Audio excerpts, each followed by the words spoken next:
Hello नमस्ते, म कृष्ण ढकाल। स्वागत छ तपाईँलाई मेरो च्यानल क्रिएटिभ सप नेटवर्कमा। आज मैले तपाईलाई ठेकदारलाई मतलब निर्माण व्यवसायीलाई चाहिँ अथवा व्यवसाय गर्ने जो कोहीलाई पनि भविष्य बदल्दिने केही कुराहरूलाई लिएर उपस्थित भएको छु। यो पेशामा आबद्ध भएको कारणले गर्दा नि होला मैले यस सम्बन्धी भिडियोहरू धेरै बनाएको छु र धेरैजनाले तपाईको भिडियोबाट हामीलाई धेरै प्रेरणा मिलेको छ भन्नुभएको छ। त्यसले गर्दा पनि मलाई भिडियो बनाउन एकदमै हौसला पुगिरहेको छ।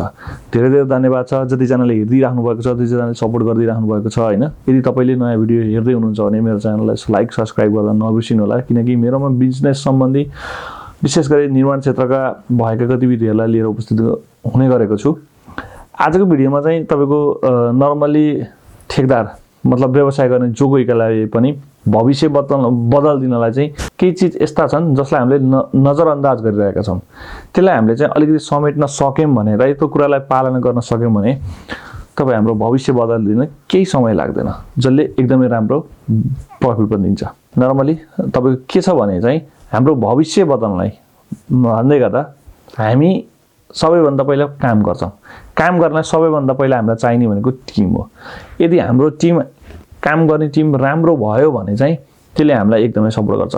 टिम भनेको कस्तो टिम? टिम भन्दा तपाई एक्लै टिम भएर भएन, तपाई एक्लैमा त टिम पक्कै पनि हुन्न, तपाईमा ग्रुप हुनुपर्छ हैन।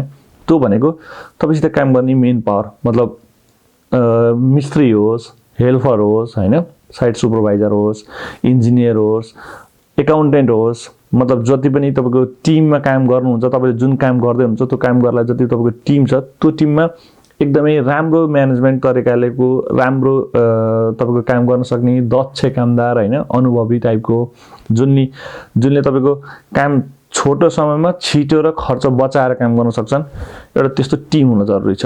यदि त्यो टिम तपाईकोमा छैन भने चाहिँ तपाईले त्यसलाई चाहिँ कसरी हुन्छ टिमलाई म्यानेज गर्नुस्। हो टिममा तपाईको अलिकति हाई पेड हुन सक्छ, तर यदि टिम राम्रो भयो भने तपाईको छोटो अवधिमा हामी धेरै काम गर्न सक्छौं। नर्मली जान्न पर्ने कुरा हामीले चाहिँ सबैभन्दा पहिला टिम बनाउनु पर्छ। हुन त साना व्यवसायहरू जो भर्खरै स्टार्टअप गर्दै हुनुहुन्छ उहाँले चाहिँ सर हामीलाई त धेरै किन चाहिन्छ भन्ने हैन, त्यस्तो हैन। तपाई हो एकाउन्टको पार्ट तपाई आफैले ख्याल गर्न सक्नुहुन्छ, एकाउन्ट म्यानेज गर्न सक्नुहुन्छ हैन।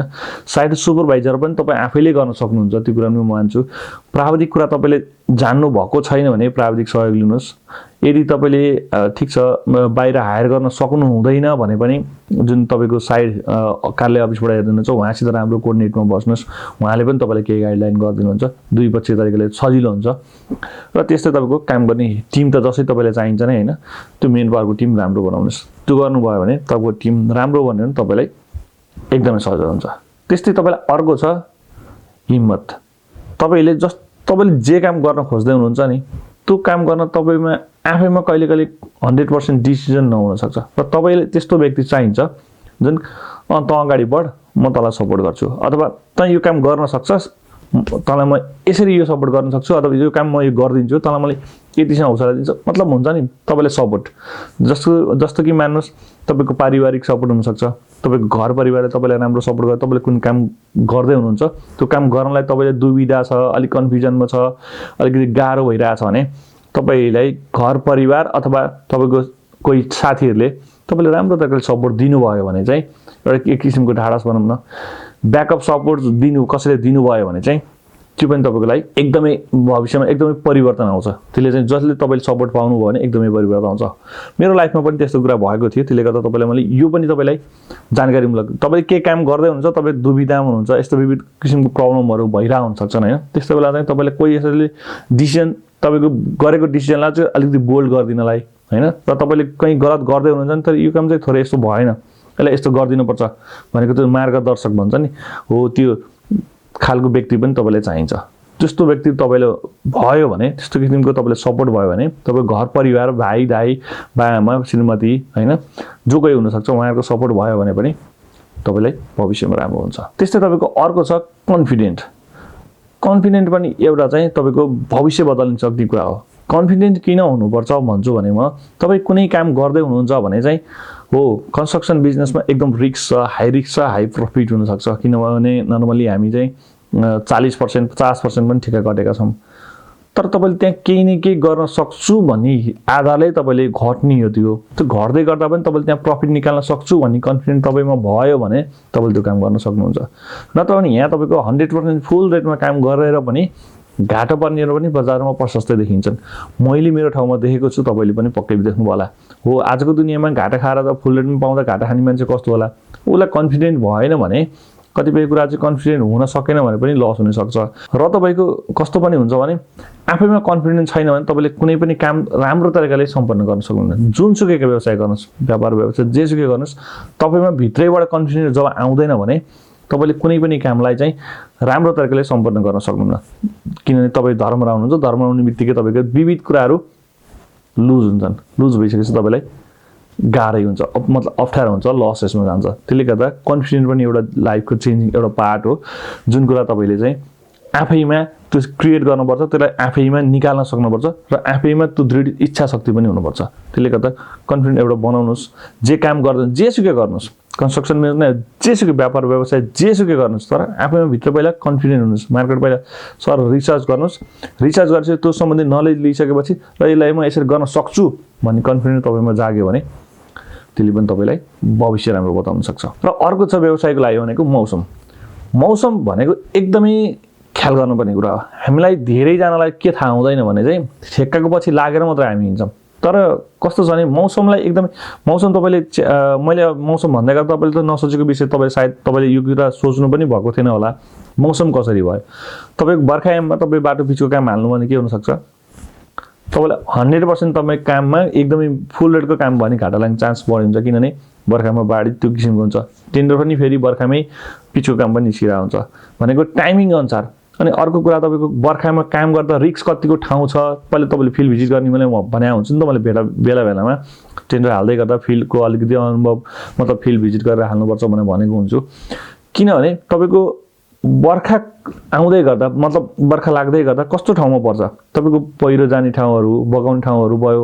तपाईँले काम सक्नुभयो तर डिपार्टमेन्टबाट आएर तपाईँको भुक्तानी नापचाप हुनभन्दा पहिले तपाईँको त्यो साइडमा खेरा गयो, पहिरो गयो, लसेस भयो भने चाहिँ यो तपाईँको 100% तपाईँको लस हुन्छ। त्यति बेला तपाईँलाई नोक्सान हुन्छ। र अर्को कुरा के चाहिँ छ भने अब टाइमिङ, होइन? त्यसले गर्दा मौसम अनुसारको तपाईँले काम हेर्ने र टाइमको अवधि, ड्युरेसनलाई चाहिँ तपाईँले ख्याल गर्नुपर्ने हुन्छ। जस्तै तपाईँले मानव तपाईँले 10 लाख 15 लाखको मात्रै काम गर्ने तपाईँसित क्यापेसिटी छ, होइन? तर 10-15 लाखको काम गर्ने क्यापेसिटी छ भनेर तपाईँले असारको लास्टमा गएर टेन्डर बिड गर्दै यो अब 10-15 लाखमा सकिहाल्छु भनेर थाल्नुभयो। तर फिल्डमा केही सानो समस्या आयो भने नसकिने बित्तिकै तपाईँले त्यसले टाइम एक्सटेन्सन माग्छ। यदि टाइम एक्सटेन्सन भएन भने चाहिँ र 95% ठेक्का कटेन भने तपाईँ अफिसले तपाईँलाई ब्ल्याकलिस्ट राखिदिन सक्छ। विविध कुराहरू हुनसक्छन् नि, होइन?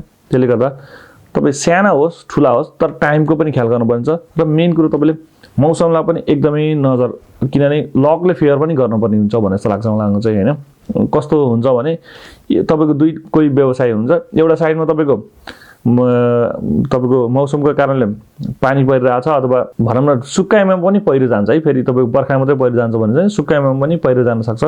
त्यो काम गर्ने ठाउँ अनुसार, नेचर अनुसार पनि भर पर्छ। त्यसले गर्दा एउटा साइडमा तपाईँको काम लगाइरहेछ, काम भइरहेछ, तर अर्को साइडमा तपाईँको पानी परिरहेछ, तपाईँको काम गर्न दिए छैन, लसेस भएको काम पनि डिसमेन्टल भइरहेछ। त्यस्तो अवस्थामा पऱ्यो भने त्यो जुन काम भइरहेछ त्यसलाई त राम्रै भयो, काम नहुनेलाई त तपाईँको लसेस भयो नि त, होइन? त्यसले गर्दा मौसमलाई पनि तपाईँले ध्यान दिएर कस्तो मौसममा कस्तो खालको टेन्डर बिड गर्दा तपाईँले ठिक हुन्छ, होइन? त्यो चाहिँ तपाईँले अलिकति अध्ययन गर्नुपर्छ अथवा केही आफूभन्दा एक्सपिरियन्सहरू त सल्लाह गरेर त्यो अनुसारले ठेक्का बिड गर्नु होला।